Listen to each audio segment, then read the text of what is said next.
Hello everyone. Today I will be talking about fast fashion and its impacts for my second learning demonstration for Environmental Science 10H, Section 1, under Professor Flowers. So to start, we're just going to go over a quick table of contents. We're going to go over definitions, a brief history of fast fashion, two materialists, how fashion affects resources and health, my trip to Target that I took, popular fast fashion brands, people affected, legislation regarding fashion, what can we do, and sort my sources.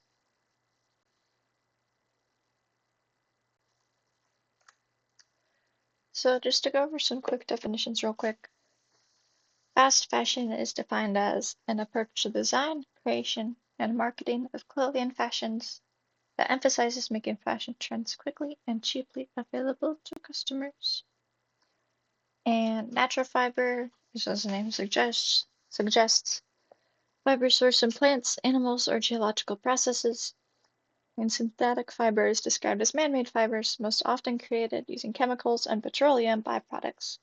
And petroleum is oil. So to start, we're just going to run through an extremely brief history of fast fashion. So where did fast fashion come from? I wanted to start with an example going all the way back to Paris high fashion houses. That includes like Chanel and Louis Vuitton. And they each used to come out with like 2 seasons per year, winter, summer, and fall and spring. But now, after the Industrial Revolution and the industrialization, especially after the 1990s, clothes were a lot cheaper due to being made from materials like polyester, and being in a factory. It just makes the process a lot more quick and a lot more cheap, and people have more clothes because they have the money to afford lots of clothes. So I just want to go over a material list real quick, covering cotton and polyester mostly in detail. And for the rest of these common fabrics, I'm just going to use a quote from a couple different websites to describe them. Cotton, it doesn't need any introduction. It's a natural fiber that thrives warm environments and requires a lot of water to grow. And recycled cotton is cotton that's broken down and made into new fabric again. And especially after people started wanting their clothing to be more environmentally friendly, there was a push for organic cotton, but this isn't always not useful, but possible, because sometimes companies they can think they're using organic cotton, and sometimes it's really not. I have a report pulled up here talking about organic cotton fraud in India that I thought was really interesting for this presentation, from the Global Organic Textile Standard. And it just talks about how there's just fraud and the organic cotton wasn't actual organic cotton. And polyester. Polyester is a petroleum-based material, again, oil. According to the University of Pennsylvania, about 2/3 of all textiles today are made out of plastic components, which does include polyester. And polyester makes up about 60% of our clothes. And it's really cheap to make and to use, but it actually never completely breaks down. It just breaks down into what's known as microplastics. And these can show up in water and food, blood, breast milk, lots of different stuff. Your brain. It's ooh, it's terrible. And recycled polyester. And this is going to tie back to another slide I have a bit ahead of this. Recycled polyester, I want to take this quote from a University of Pennsylvania lecturer that I thought was extremely interesting. They state recycled material also sheds more microplastics because the fibers themselves are broken down and become shorter and weaker.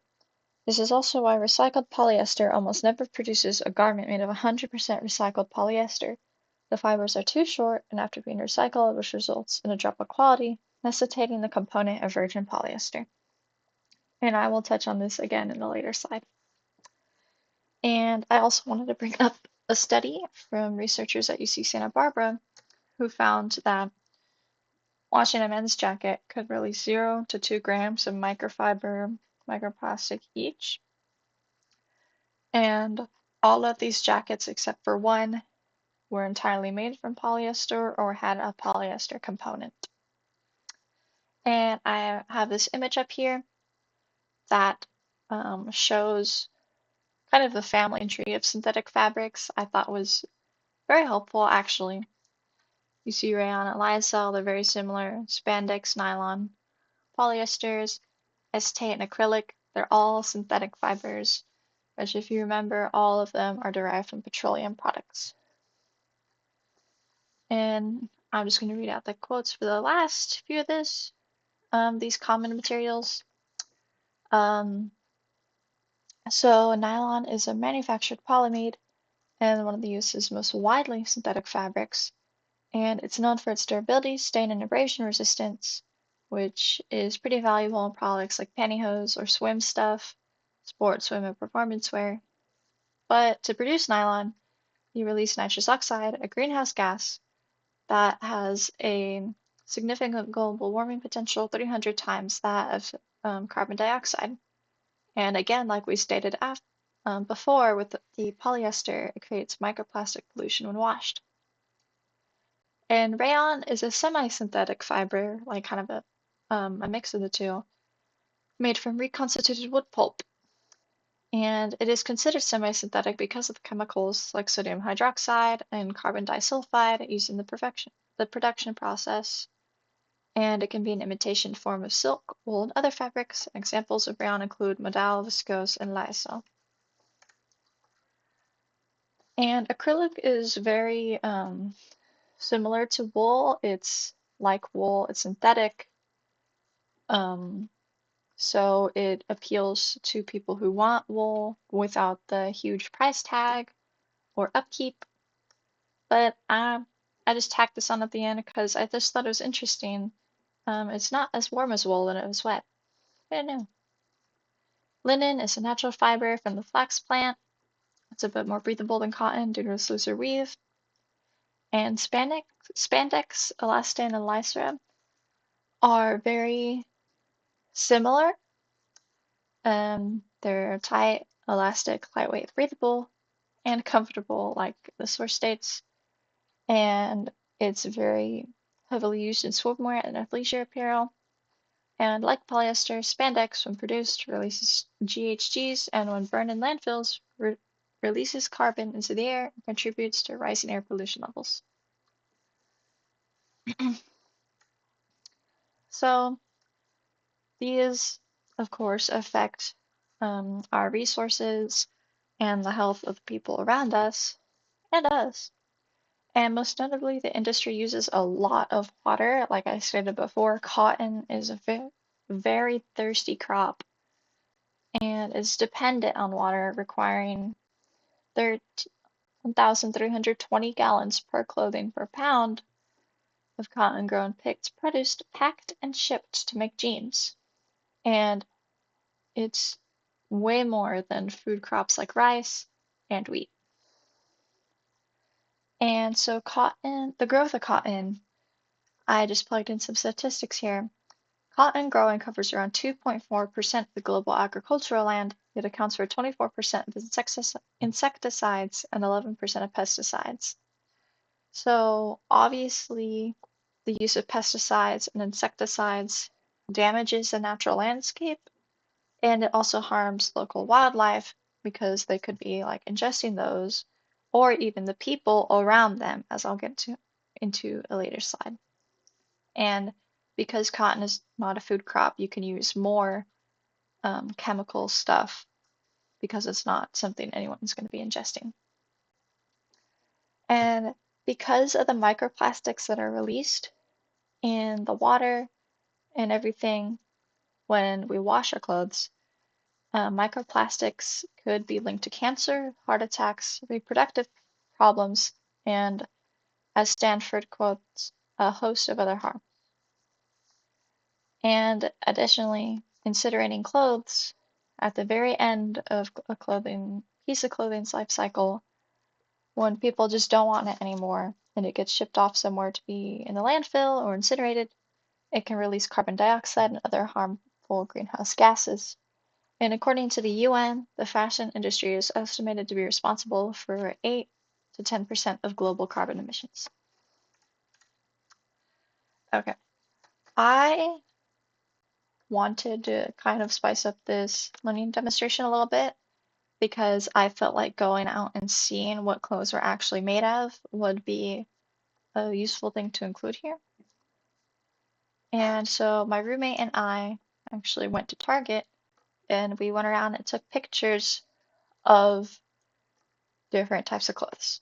So in this column, you'll see the different types of clothes. These are the abbreviations we made. This is the category of the clothes.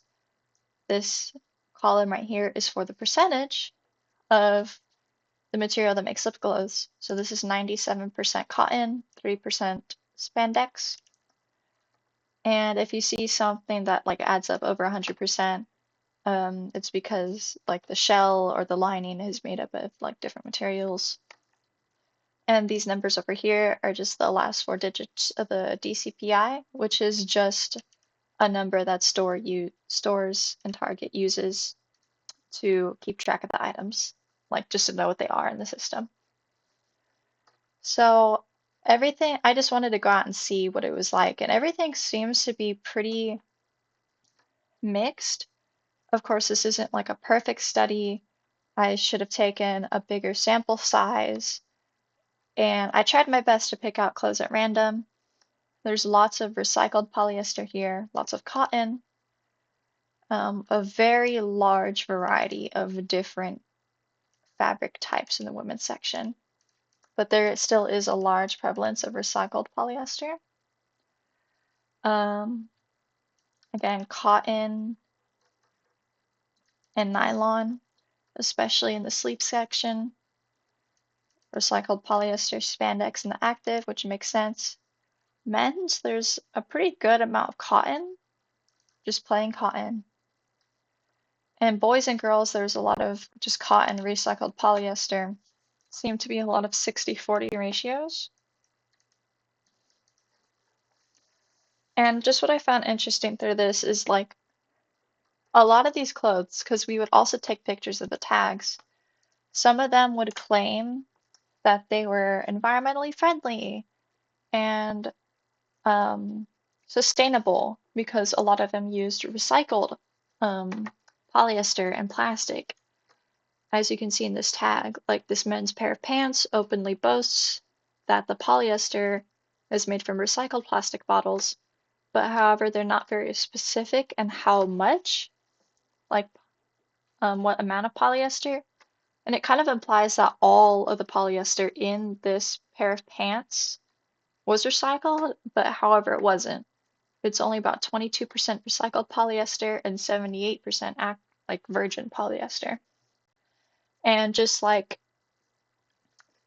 how we stated in the earlier slides, recycled polyester can actually be kind of worse because it's smaller and weaker than virgin polyester fibers. And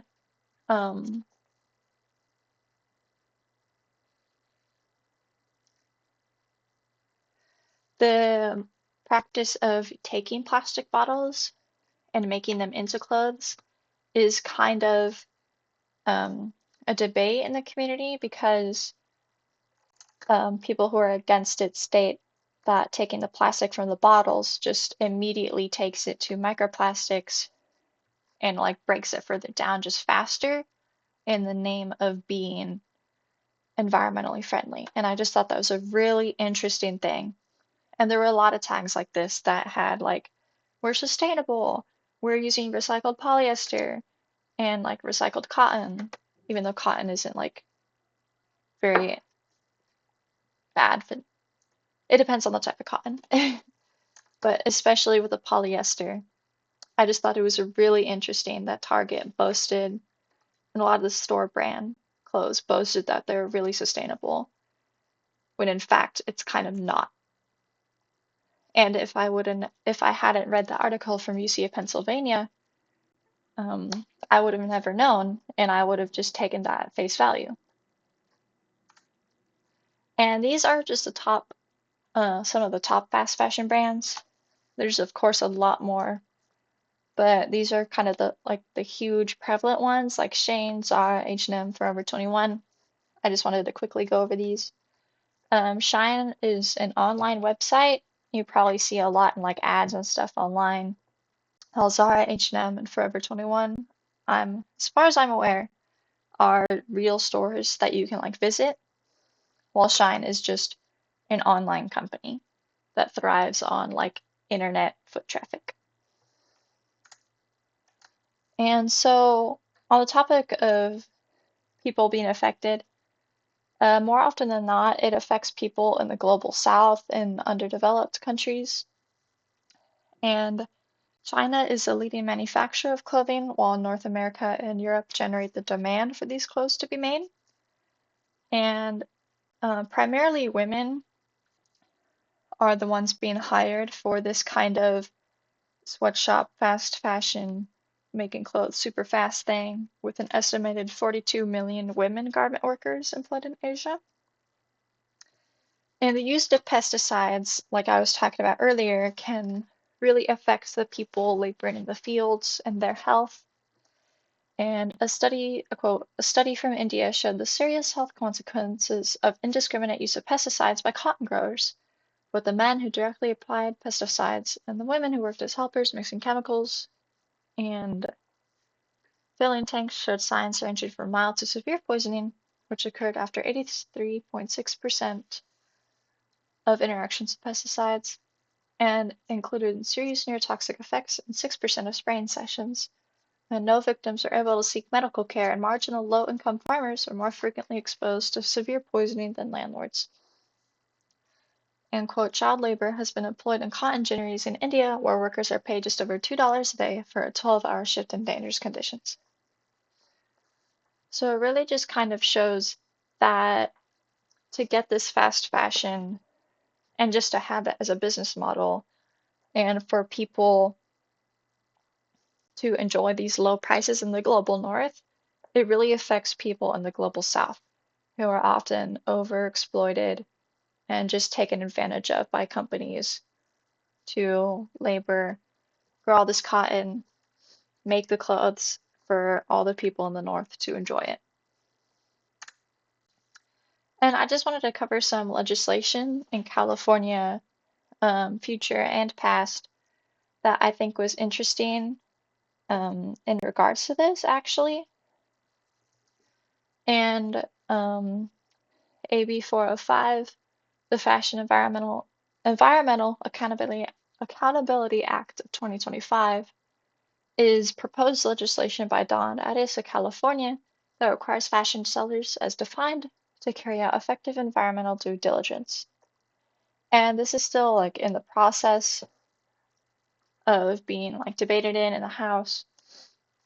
But I just think it was really cool that people are actually noticing and taking like action against this, especially people who actually make the laws.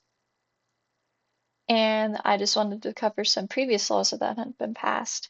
In 2024, there was a California law passed that establishes stewardship programs for various products, including, among others, carpet, mattresses, pharmaceutical, and sharps waste.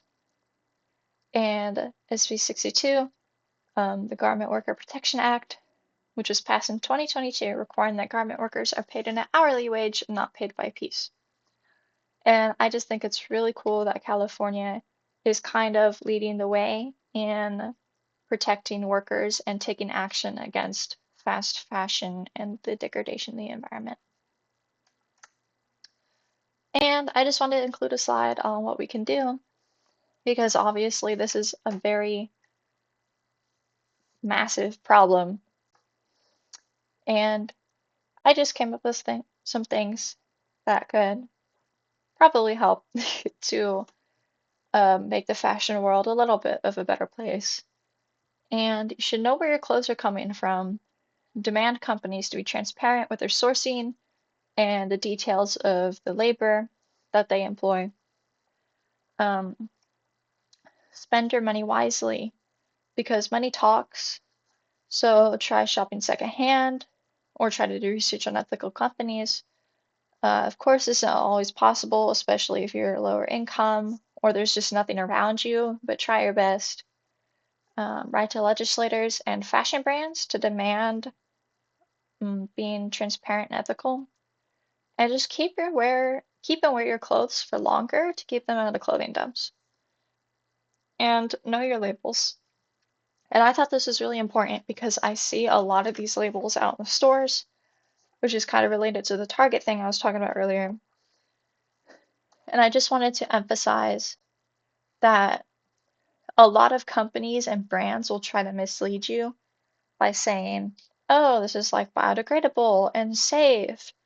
And a lot of them are very generic and if you squint at them, they all kind of look the same. There's no really specific kind of anything really. It's just kind of an empty claim. While while the labels on the left are all very specific, there's specific like organizations and things listed on them. The Global Textile Exchange, FFC, USDA. These are all specific. Some of them have websites you can go visit. And it's just important to know which labels are actually genuine and certified versus just generic green circle. And I just thought that was really important to know. And these are my sources. And I hope you enjoyed my presentation. I know I went a little bit over the time, but thank you for listening.